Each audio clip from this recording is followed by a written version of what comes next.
सर्वेभ्यः श्रोतृवृन्दवृन्दारकेभ्यो नमो नमः। श्रीमत् सायणाचार्य विरचितः अलङ्कारसुधानिधिरिति ग्रन्थः प्रकाश्यतां गतः इति सुतरां परितोषमनुभवामः। ग्रन्थस्यास्य त्रयः सम्पादकाः सन्ति। प्रधानसम्पादकस्तावद्वर्तते डॉक्टर डी.पी. मधुसूदनाचार्यः। सम्पादकौ च वर्तेते शतावधानी रा गणेशः बी.एन्. शशिकिरणश्च। प्रकाशकः अस्य वर्तते प्राच्यविद्यासंशोधनालयः मैसूरुविश्वविद्यालयस्य। एषमः 24-द्विसहस्रतमे ख्रीस्ताब्दे ग्रन्थोऽयं प्रकाश्यतां गतः। दुर्लभः खलु ग्रन्थः। सम्पादकैः महता परिश्रमेण प्राचीनाः हस्तलिखितग्रन्थाः अस्य गवेषिताः।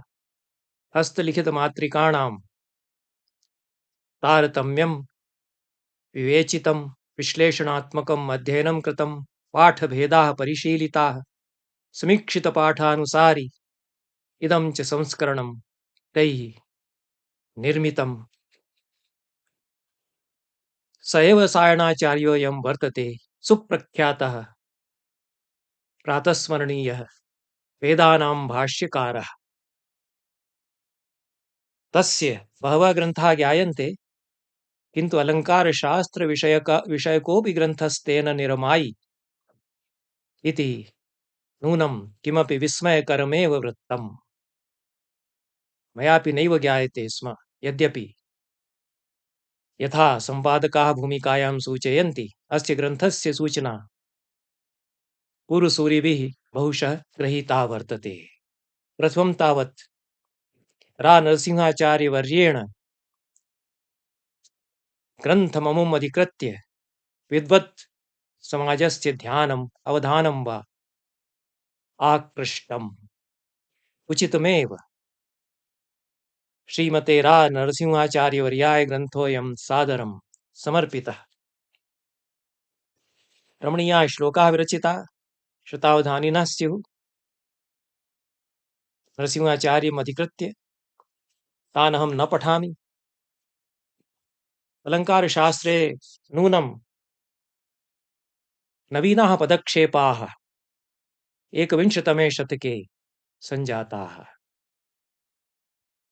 पूर्वमपि मया नवीनः ग्रन्थः यः अलङ्कारचन्द्रिकेति नामधेयः हरिदत्तशर्मभिः रामकिशोर झा वर्यैश्च इति उभाभ्यामपि विद्वद्वर्याभ्यां प्रकाश्य सम्पाद्य च पुरस्कृतः कवि चन्द्रदत्त विरचिता काव्यचन्द्रिका। अयमपि ग्रन्थः अत्यन्तमेव उल्लेखार्हः वर्तते संस्कृतकाव्यशास्त्रपरम्परायाम्, अलङ्कारशास्त्रस्य परम्परायां। तथैव द्वितीयोऽयं ग्रन्थः, तथैव अयमपि अत्यन्तमेव काव्यशास्त्रस्य ऐतिह्ये वैशिष्ट्यं किमपि आत्मनः प्रकटीकरोति। अत्र अस्मिन् ग्रन्थे उन्मेषेषु विभाजनं विहितं। त्रयः उन्मेषाः सन्ति। प्रथमे उन्मेषे काव्यप्रयोजनं, काव्याद्रसोपदेशयोः प्राप्तिः, काव्यस्य कान्तासंहितत्वम् इति काव्यस्वरूपं विवेचितं, काव्यहेतवः विवेचिताः, प्रतिभाव्युत्पत्तिः, अभ्यासश्च। व्युत्पत्तेः विवेचनं विशिष्य कृतं। व्युत्पन्नः खलु अयं ग्रन्थकारो वर्तते सायणाचार्यः। लोकवृत्तरूपा व्युत्पत्तिः, शास्त्रपरिज्ञानरूपा व्युत्पत्तिरिति द्विधा व्युत्पत्तिर्विभाजिता। काव्यस्य लोकोत्तरत्वं च स्थापितम्। यथा मया ह्यो दिनेऽपि चर्चा कृता यत् कवेः स्वरूपमेव लोकोत्तरं प्रतिपाद्यते अस्मत्परम्परायां। महामहोपाध्याय राजेश्वर शास्त्री द्रविणवर्यैरपि कालिदासस्य निरङ्कुशतामधिकृत्य ये आक्षेपाः विहिताः के आचार्यवर्यैः महावीरप्रसादद्विवेदिभिः, तासां सम्यक् युक्तियुक्तं निराकरणं विधाय कवेः लोकोत्तरत्वम् ईश्वररूपत्वं च प्रत्यपादि। तथैव कालिदासस्यापि अत्र कविषु अभ्यर्हिततमत्वं प्रतिपादयति अयं सायणाचार्यः इति। काव्यविषयकाः नाना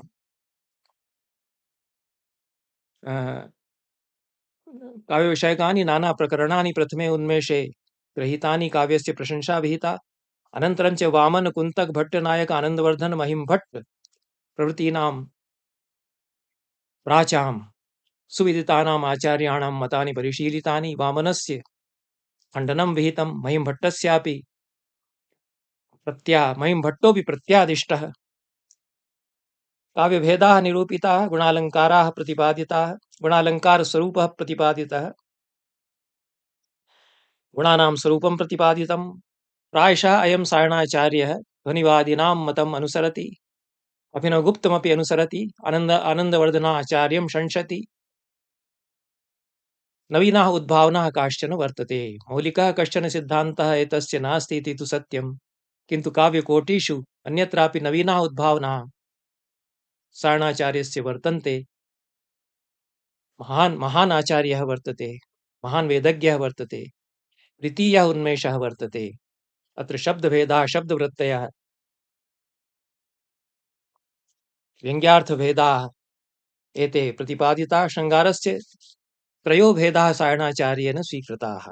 नवयोगो विप्रयोगः संभोगश्च। प्रायशः संभोगो विप्रलम्बश्च इति भेदद्वयं शृङ्गारस्य स्वीक्रियते, किन्तु नवयोगः इति कश्चन नवीनः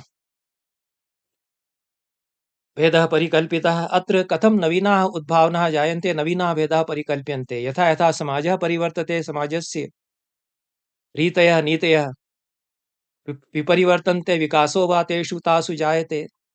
तथा तथा काव्यशास्त्रस्य कोटीनामपि नवीनानाम् उद्भावनाः भवन्ति।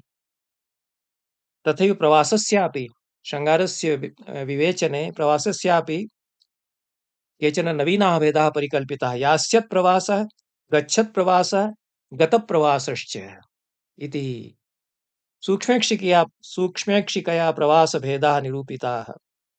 अनन्तरं च नवरसाभिनयः कथं भवति इति विवेचयन् अयं सायणाचार्यः शिवेन नवरसाभिनयः कथं कृतः इति विवेचयति। हास्यरसस्य भरतमुनिसम्मतं भेदद्वयं प्रतिपादयति, आत्मस्थः परस्थश्च।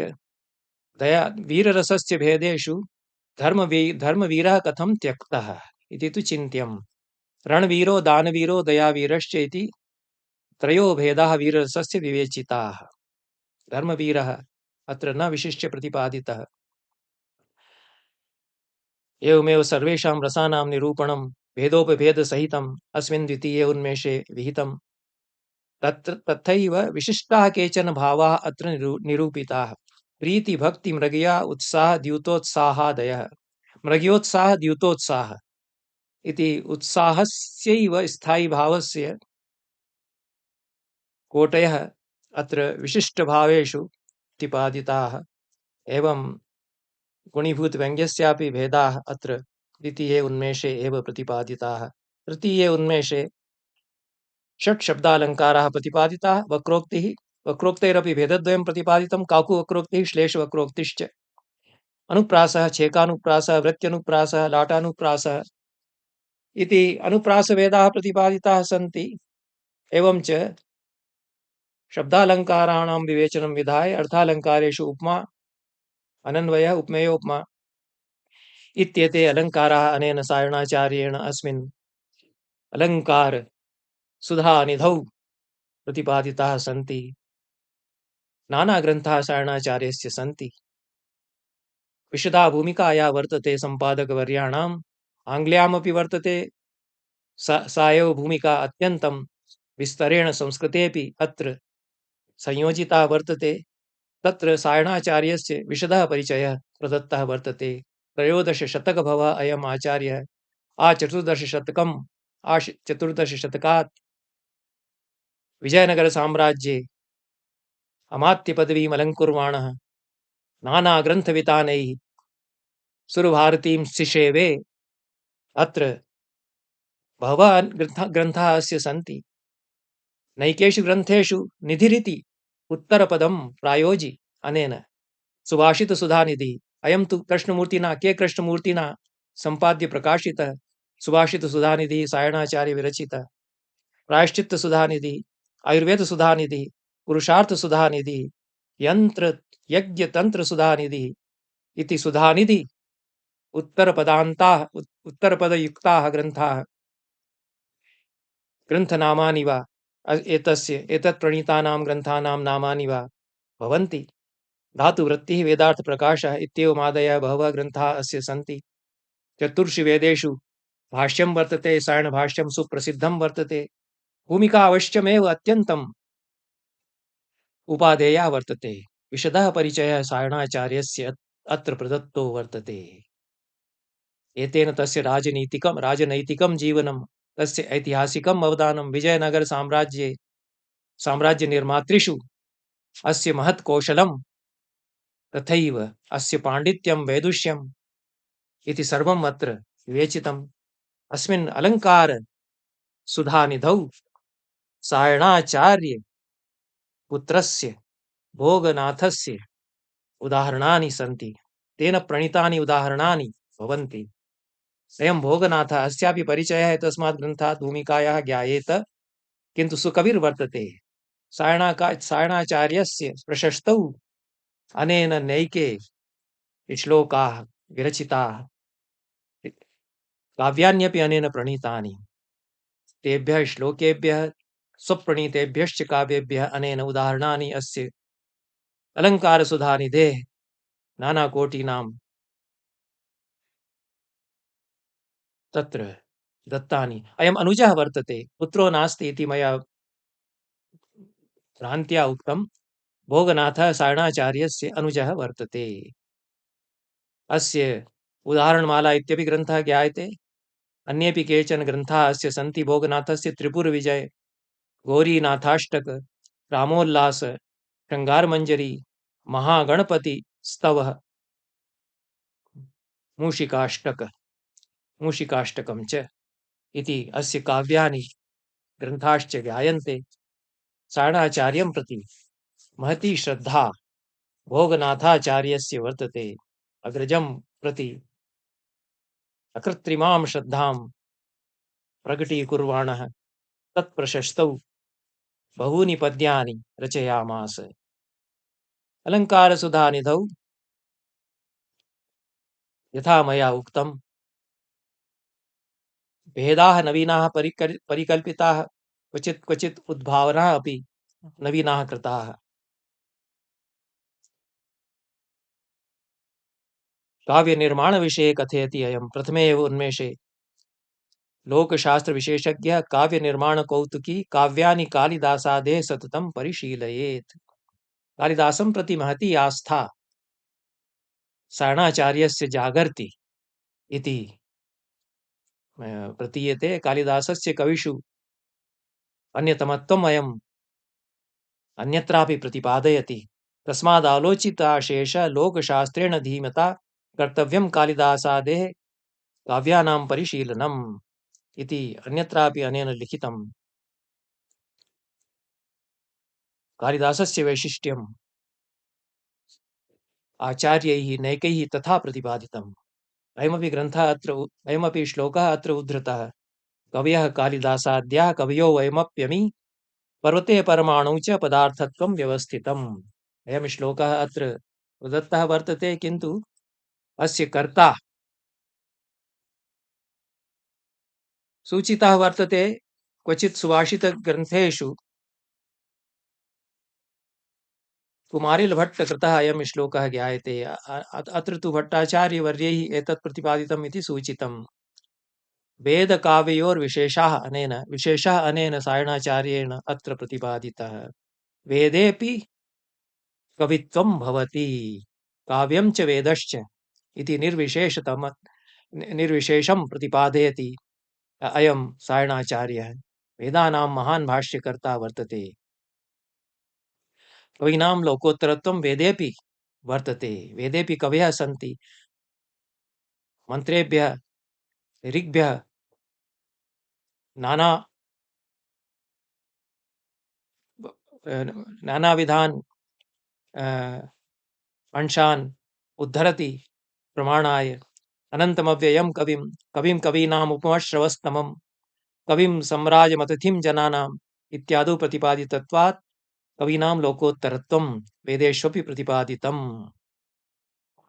क्रान्तदर्शिनो भवन्ति कवयः लोकोत्तरत्वं भवति तेषाम् इति सायणाचार्यस्य विशिष्य वर्तते आग्रहः। मम्मटभट्टः बहुशः अनेन अनुहृतः वर्तते। तथैव केचन अन्येपि आचार्याः भामहस्यापि मतम् अनेन विवेचितम्। व्युत्पत्तिविषये व्युत्पत्तिर्लोकचारित्र शास्त्रकाव्याद्यवेक्षणम् अभ्यास उपदेशेन काव्यज्ञानां च सम्मता इति द्विधा व्युत्पत्ति लोक वृत्त ज्ञान रूपा शास्त्र परिज्ञान रूपा च अनेन प्रतिपादिता। ग्रन्थः अयं सर्वथा काव्यशास्त्रस्य ग्रन्थरत्नेषु महा मणिरिव राराजेत इति विश्वसिमि। विशिष्य अत्र वामनादीनां कुन्तकादीनाम् आचार्याणां मतानि विस्तरेण प्रतिपादितानि, यद्यपि क्वचित् पूर्वपक्षतया प्रतिपादितानि, किन्तु वैशद्येन एतादृशं प्रतिपादनं पूर्वाचार्याणाम् अन्यत्र नैव वर्तते। अनेन काव्यशास्त्रस्य सकलापि परम्परा परिशीलिता सायणाचार्येण। वामनादीनां कुन्तकादीनां महिमभट्टादीनां च आचार्याणां ग्रन्थाः अनेन अधीत्य तेषां मतानि साधु अत्र प्रतिपादितानि। तथैव ध्वनिवादिनः ये आचार्याः भवन्ति तेषामपि विशदम् अनुशीलनं विहितम्। भोगनाथस्य उदाहरणानि तत्र कवित्वचमत्कृतिः साधु विलसति। निर्वेदस्य उदाहरणे भावप्रकरणे अयं भोगनाथः पद्यमिदं सोपज्ञं स्तौति।